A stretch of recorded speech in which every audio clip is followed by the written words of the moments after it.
Share বাজারে কারসাজি করে শত শত কোটি টাকা কামিয়েছেন ছাগলকান্দে আলোচিত মতিউর রহমান। বেছে বেছে দুর্বল কোম্পানির মালিকদের সাথে যোগাযোগ করে কারসাজির মাধ্যমে শেয়ারের দাম বাড়াতেন তিনি।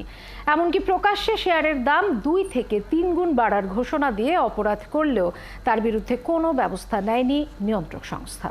সুশান্ত সিনহার প্রতিবেদন। এখন জন্ম সনদ দিয়ে খোলো বিকাশ স্টুডেন্ট অ্যাকাউন্ট। নিজের বিকাশ নিজে কর। আমরা কাজ করতেছি সিলভার হারমানিয়ে 3 গুণ গ্রোথ হবে আগামী 1 বছরের মধ্যে।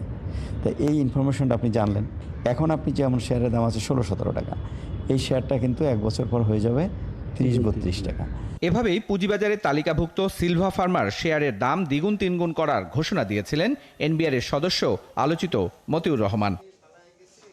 মূলত দুর্বল ভিত্তির কোম্পানিগুলোর মালিকদের সাথে যোগাযোগ করে কারসাজির মাধ্যমে শেয়ারের দাম বাড়ানোই ছিল তার বড় ব্যবসা, যার একটি ফরচুন শু। সেখানে 8 টাকায় শেয়ার কিনে 54 টাকায় বিক্রি করে 14 কোটি টাকা লাভ করেছিলেন মতিউর। তার সাথে আমার কন্ট্রাক্ট হয়েছিল সে আমাকে 8 টাকায় শেয়ার দিবে, যেহেতু আমি ফুল কনসালটেন্সিটা করছি। প্রভাব খাটিয়ে পুঁজিবাজারে তালিকাভুক্তির আগেই মালিক পক্ষের কাছ থেকে শত কোটি টাকার প্লেসমেন্ট শেয়ার নিয়েও কারসাজি করতেন তিনি। Shahjalal equity management, Imtiaz securities এবং আইল্যান্ড সিকিউরিটিজে মতিউরের নিজের নামের বিও অ্যাকাউন্টে 11টি কোম্পানির লাখ লাখ প্লেসমেন্ট শেয়ার নিয়েছিলেন তিনি। প্লেসমেন্টের টাকাটা সেই টাকাটা দিছে কিনা সেটা একটা প্রমাণ হওয়া উচিত। এটার জন্য সিকিউরিটি এক্সচেঞ্জ কমিশন দায়ী, তারা না এগুলো দেখার কথা। এতদিন পরে কেন কথাটা উঠবে?